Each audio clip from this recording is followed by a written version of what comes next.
Bismillahirrahmanirrahim. Assalamualaikum warahmatullahi wabarakatuh. Alhamdulillahi wa kafa. Wassalatu wassalamu ala habibil mustafa ahlut tuqa wal wafa. Saudara-saudaraku sekalian, khususnya bagi Anda para pelaku dan pegiat ekonomi syariah dimanapun Anda berada. Ada satu adagium orang Arab yang sangat terkenal. Saya yakin dan percaya Anda semua pasti menghafalnya. Inna darahima fil amakini taksur rijala mahabatan wa jalala. Wahia lisanun liman arada fasahatan. Wahia silahun liman arada qitala. Dirham, kata orang Arab. The money, kata orang Inggris. Rupiah, kata kita sebagai orang Indonesia. Pasti akan membuat hebat dan perkasa siapapun orang yang memilikinya. Wahia lisanun liman arada fasahatan. Rupiah akan menjadi lidah paling fasih ketika hendak bicara. Wahia silahun liman arada qitala. Rupiah juga menjadi senjata paling sakti, paling ampuh ketika hendak berperang. Kalimat ini tentu kemudian tidak menjadikan kita sebagai pribadi muslim menjadi latah dengan menuhankan uang, menjadikan harta benda dan kekayaan sebagai segalanya. Tetapi hemat saya kalimat ini menjadi sangat sesuatu ketika kita berbincang dalam konteks berbangsa dan bernegara untuk memajukan ekonomi. Karena kita tahu bersama salah satu indikator kemajuan sebuah bangsa pasti itu ukurannya adalah pertumbuhan ekonomi. Borok-borok kita memikirkan tentang dunia metaverse misalnya, kalau kemudian perut kita ini keroncongan, itu tidak mungkin. Dan ini sejalan dengan tema yang diusung oleh G20 tahun 2022 ini, Recover Together, Recover Stronger. Pulih bersama, bangkit perkasa. Islam sebagai ajaran agama kita adalah agama dengan spirit pertumbuhan dan pembangunan ekonomi. Kita kenal misalnya ajaran tentang rukun Islam yang kelima, yaitu haji. Walillahi 'alan nasi hajjul baiti man istata'a ilaihi sabila. Orang yang diwajibkan untuk melaksanakan ibadah haji adalah orang yang tidak hanya mampu dari sisi fisik untuk melakukan perjalanan, tetapi juga mapan dari sisi finansial. Begitu juga dengan ajaran zakat misalnya.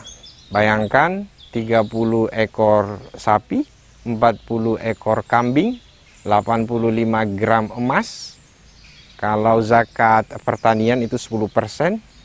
Hitungan sederhananya, kalau padi yang ada di samping kanan saya ini, kalau dia adalah padi berarti 1 ton 6 kuintal. Kalau dia berbentuk beras berarti kurang lebih 8 kuintal. Kapling mengkapling surga juga begitu. Apa iya? Surga bisa dikapling? Kenapa tidak, saudaraku? Bukankah Nabi mengatakan, "Mambana lillahi masjidan fil ardh, banallahu lahu baitan fil jannah." Barang siapa di bumi ikhlas karena Allah semata, ia membangun sebuah masjid, maka nanti di surga ia akan dibangunkan rumah oleh Allah Subhanahu wa taala.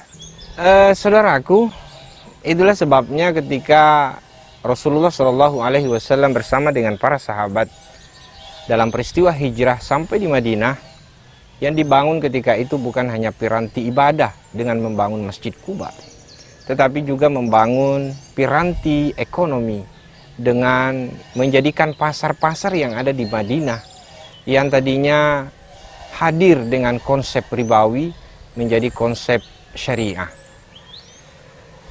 Saking hebatnya ekonomi yang terbangun dari pasar-pasar itu, sampai-sampai kemudian Allah Subhanahu wa taala berfirman, "Ya ayyuhalladzina amanu," hai orang-orang yang beriman, "idza nudiya lis-salati min yaumil jum'ah," kalau waktu Jumat sudah dekat, "fas'au ila dzikrillah wa dzarul bait," maka segeralah bergegas untuk mengingat Allah Subhanahu wa taala. Artinya segeralah menuju masjid untuk melaksanakan ibadah Jumat.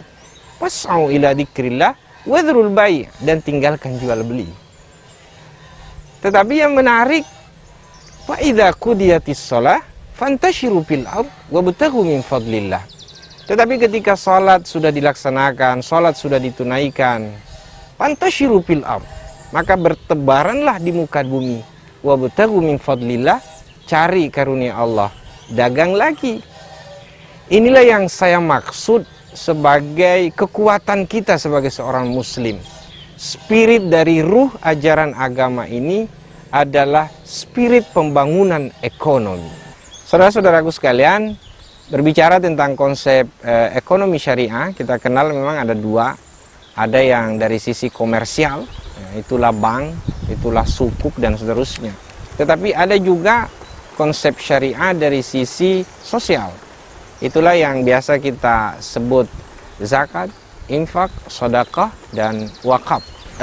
Sebagian di antara kita mungkin ada yang pesimis tentang harapan kemajuan ekonomi syariah yang ada di Indonesia. Bahkan mungkin bisa jadi ada di antara kita yang berkomentar miring, khususnya yang berkaitan dengan ekonomi syariah dari sisi komersial. Ustadz, tidak ada bedanya antara bank konvensional dengan bank syariah. Bedanya hanya assalamualaikum dengan pakai jilbab. Saudaraku yang dimuliakan oleh Allah Subhanahu wa taala, bank syariah yang ada di Indonesia itu memiliki Dewan Syariah Nasional yang disebut dengan DSN dari Majelis Ulama Indonesia. Yang mereka itu semua adalah pakar-pakar ekonomi syariah. Mereka adalah profesor, alim, ulama. Kita serahkan sama mereka. Ij'al bainaka wa bainan nari aliman. Jadikanlah dirimu ini, ya, antara dirimu dengan neraka itu ada aliman, ada orang yang alim. Sehingga kemudian tugas kita hari ini bukanlah kemudian menilai, tetapi yang harus kita lakukan adalah melaksanakan apa yang semestinya harus kita lakukan. Saudara-saudaraku yang dimuliakan oleh Allah Subhanahu wa taala, kita harus optimis bahwa ekonomi syariah ini punya masa depan yang gemilang. Negara telah memberikan dukungan penuh terhadap pertumbuhan ekonomi syariah di Indonesia. Kita juga punya masyarakat mayoritas muslim. Melalui Pekan Ekonomi Syariah Competition tahun 2022 ini, kita berharap penuh. Kita berharap sangat semoga ini menjadi gerbang kemajuan untuk ekonomi syariah di negara kita. Kita nantikan kebangkitannya. Wallahu muwaffiq ila aqwamit thoriq. Wassalamualaikum warahmatullahi wabarakatuh.